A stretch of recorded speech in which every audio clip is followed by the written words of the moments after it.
David Nicholson, Chief Research Officer of Futurum. David, thank you so much for joining us. All right, let's talk about these numbers. You're seeing shares of both PDD and JD.com move higher off the back of this result. PDD beat expectations on the top and bottom line. Of course, there were worries coming into this because of the impact of tariffs. You lost that loophole that benefited companies like PDD, Temu, Shein, et cetera, but they are managing to handle it. What's your take on these results? The results were definitely better than expected, especially when you look at that sort of gap between top line revenues and profitability. The talking point has been for a while that they are investing in the future, and anytime you invest in the future, that's going to have a drag on short-term margins. So I think the outlook is better from that perspective, but we still have this question about the fundamentals of their business model, the very strength of that model that uses a lot of local suppliers and drop shipping. The question about that friction and whether it's going to have a drag on profitability still remains. Okay, so that's a good question. And then they've been driving revenue with, they've had this huge user growth, but there's also, as you clearly pointing out, that cost of profitability, the cost of affecting profitability because of subsidies, et cetera.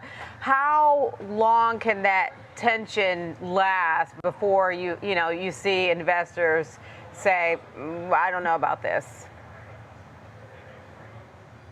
The existential question. It's interesting. If this were an AI stock, I think that we would be even more interested in that question. I think the market is going to give them a little more leeway, frankly, than some of the AI high flyers in this case. But I would say within 2 or 3 more quarters, if things aren't shored up from a margin perspective, especially in the face of regulatory difficulties, I think that their timeline will run out. David, let me ask you this. So one of the things I know that Temu does to try to attract interest is, it's this kind of gimmicky gamification. I get these emails. I haven't purchased anything from there. I'm clearly not their target audience, but it works for Gen Z. They'll send you this email where you like roll it and you tap on something to get a discount, and that can trigger some people to make the purchase. How much of that user growth can be sticky?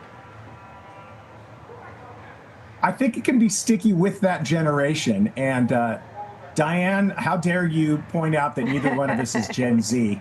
But no, that is absolutely correct. It really is generational, and you have to gauge, you have to ask the question, over the short term, what does that mean as you invest in that market? But over the long term, those Gen Z folks get older.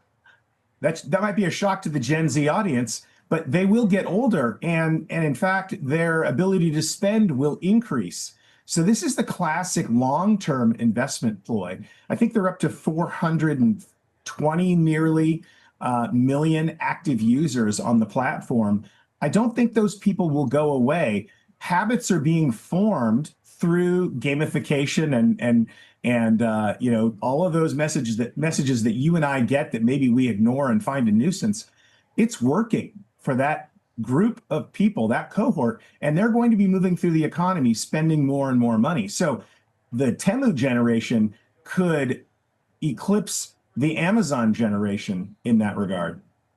Okay. And then, David, let me ask you this. So Temu, obviously, here in the U.S. is grappling with the effects of tariffs, right? And the losing that benefit that they had for smaller packages that they could ship more frequently here, for instance, avoiding that. When you think about China, though, a good piece of demand has occurred because of stimulus there. How much longer do we think that can last?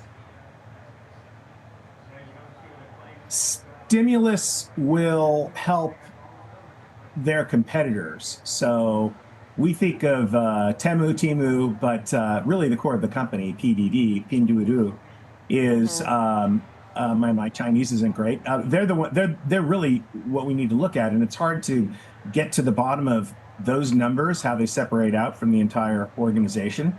But they're facing stiff competition domestically.